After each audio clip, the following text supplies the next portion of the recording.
j'ai besoin de me poser deux questions qui relèvent de l'éthique. Voilà, et ces deux questions, la première c'est devons-nous nous passer de l'aide, et la deuxième, la seconde, c'est pouvons-nous nous passer de l'aide.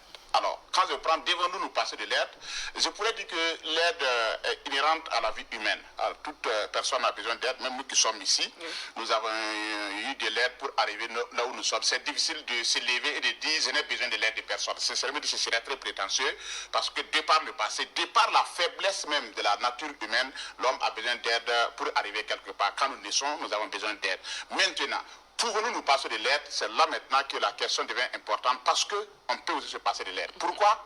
Il y a des aides qui ont service, il y a des aides qui vous font reculer, il y a des aides qui ne vous avantagent pas. Et maintenant, parlant de l'aide internationale, c'est là où effectivement il y a beaucoup d'enjeux.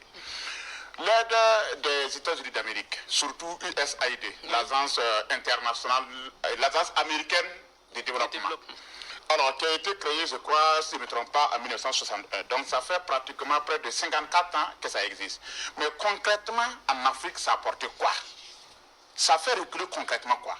Est-ce que les pays africains ont pu finir avec le cycle de la pauvreté, avec le cycle de la violence, avec le cycle de tout ce qui fait que nous n'arrivons pas à nous développer? On dit qu'on va vous aider pour le développement. C'est ça. Et après 50 ans, vous n'avez même pas de l'eau potable pour boire. Rentrez dans les quartiers de Ouagadougou. Et Ouagadougou est la capitale. Quittez Or-Ouaga. Moi, j'aime le concret. Quittez Or-Ouaga pour voir ce qui se passe. Vous n'avez même pas d'électricité. La maîtrise de l'électricité, vous n'en avez même pas. Et pourtant, il y a eu ce qu'on appelle la Banque mondiale. Il y a eu FMI, il y a eu USAID, il y a eu toutes ces institutions qui ont dit qu'elles sont là pour vous apporter de l'aide. Et 50 ans après, madame, vous êtes à un certain niveau où vous n'avez même pas le minimum vital, le nécessaire pour survivre. Soyez sérieux, est-ce que c'est de l'aide? Il est temps que les Africains se posent de sérieuses questions, surtout en cette période cruciale. Et je pense que cette suspension de l'aide, annoncée par Donald Trump, que j'admire pour sa personnalité, parce que je l'ai dit, il faut que les Africains souffrent pour prendre conscience. Tant qu'ils ne souffrent pas, tant que... Non, c'est sérieux, je suis sérieux. Il faut livrer les Africains à la souffrance. Il faut les livrer à eux-mêmes pour qu'ils prennent conscience qu'à 60 ans, on n'a pas besoin d'aide pour être quelqu'un. Un homme de 60 ans qui attend de l'aide, mais vous m'excusez, madame, c'est un vaurien. Mais Bayala a pris le cas du plan Marshall, juste après la Seconde Guerre mondiale. La fin de la Seconde Guerre mondiale, je peux historien, mais c'est en 1945. Ça fait 80 ans. Oui. Mais le plan Marshall qui a aidé à reconstruire l'Europe, est-ce qu'on parle aujourd'hui encore du plan Marshall? Non. On les a aidés, ils se sont construits et après on les a laissés, ils se développent eux-mêmes. Mais nous, après 60 ans, on continue chaque jour de parler de l'aide. Et de par le passé, tous nos dirigeants qui venaient comptaient sur l'aide pour construire des routes, construire des écoles, construire des centres de santé. Mais qui sommes-nous? Des damnés de la terre?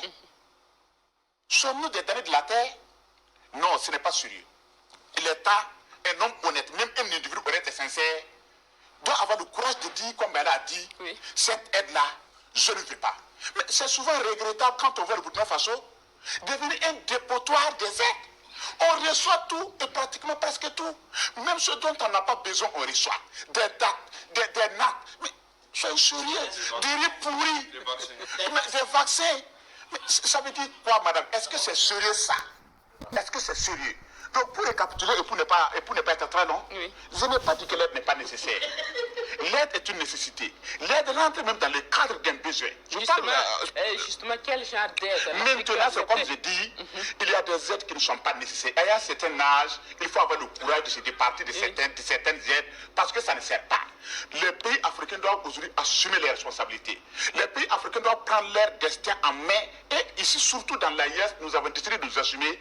Il y a des aides dont nous pouvons nous en passer parce que ce n'est pas nécessaire. On ne peut pas aujourd'hui compter sur le USAID, sur le FMI, sur la Banque mondiale, sur les institutions de Bretton Woods, comme on les appelle, pour construire des routes, pour nous manger. Mais si on ne peut pas aujourd'hui nous-mêmes avoir à manger, mais comment? M'excusez? Non, mais c'est sérieux. Si nous-mêmes aujourd'hui, nous ne pouvons pas cultiver pour manger, mais c'est sérieux. Mais vous savez, madame, la dernière fois quand nous avons parlé de l'aide dans un groupe, quelqu'un lui a dit que non, les 4 des États-Unis nous a permis quand même à l'école primaire de bien manger. Moi, j'ai dit, mais oui, mais le mal est parti de là. Moi, je suis le fils d'un cultivateur. Effectivement, quand j'étais à l'école primaire, on vient donner de la nourriture à des enfants de paysans, de cultivateurs. Comment vous comprenez cela? Pour les rendre paresseux, fainéants pour qu'ils ne cultivent pas et pour qu'ils ne s'intéressent même pas à l'agriculture. Comment vous pouvez venir donner de la nourriture à des fils de cultivateurs dont les parents ne savent que cultiver? Tout le mal est parti de là. Vous ne pensez pas quand même que cette aide a contribué à maintenir certains enfants à l'école? Oui, cette aide a contribué. En fait, ça a été. On dit qu'on veut vous sauver. En réalité, on veut vous maintenir dans la pauvreté, dans la misère crasse. C'est une triste réalité. Si on nous aimait autant, on allait montrer à nos grands-parents depuis lors comment on peut cultiver. Nous avons des vaillants cultivateurs, nous avons une vaillante population. On pouvait leur apprendre comment ces populations peuvent cultiver pour nous nourrir. Mais on vient de donner des catholiques liés là où, et nous, à la récréation, on se bagarre à quoi de ça. Au final, même on quitte l'école, on veut un peu cultiver la terre. On attend qu'on vienne encore nous donner à manger. Non, je pense qu'il est temps que les Africains soient matures. Pour l'une des rares fois.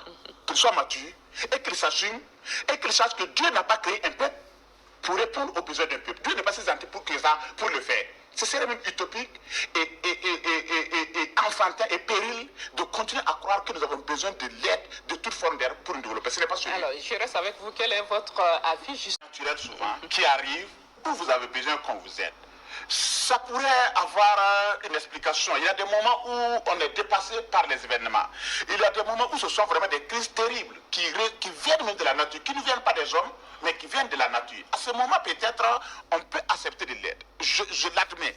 Mais continuer chaque fois de façon éternelle à vouloir de l'aide, à être dans l'assistanat, à être dans la dépendance, à se dire que pour construire des routes, pour construire des écoles, pour construire des CSPS, pour vacciner nos enfants, il faut qu'on nous donne de l'aide, il faut qu'on nous apporte de l'aide. Ce n'est pas sérieux. Donc voilà pourquoi je dis que faisons la part des choses. L'homme ne peut pas dire qu'il peut se passer de toute forme d'aide. Non, ce n'est pas sérieux. On a souvent besoin de l'aide, mais aussi on a cette responsabilité sociale, cette responsabilité civile de refuser certaines aides si vraiment l'on est sérieux et l'on veut aller de l'avant. L'aide qui a consisté pendant des années et des années à nous dire, attendez, nous avons conçu un système, un modèle de développement pour vous. Et la plupart, vous m'excusez, moi j'ai eu des problèmes quand je faisais un master en sociologie quelque part, j'ai dit à un certain professeur, mais non, on ne peut pas concevoir des programmes d'aide en Amérique, en France, ou bien quelque part, pour venir lui dire, voilà les programmes que nous avons conçus pour vous, prenez ça et puis appliquez. Mais ça n'a marché nulle part. Vous êtes dans votre maison, au lieu qu'on vous apprenne comment vous devez vous manager votre maison pour pouvoir vous en sortir, on veut vous donner un plan de management de votre cours et de votre femme. Voilà comment vous devez gérer votre femme. Mais ça n'a jamais marché nulle part. Et ce n'est pas ici que nous allons commencer à faire des miracles. Non, je m'excusez. Vous avez demandé la parole. Oui, moi je vais effectivement.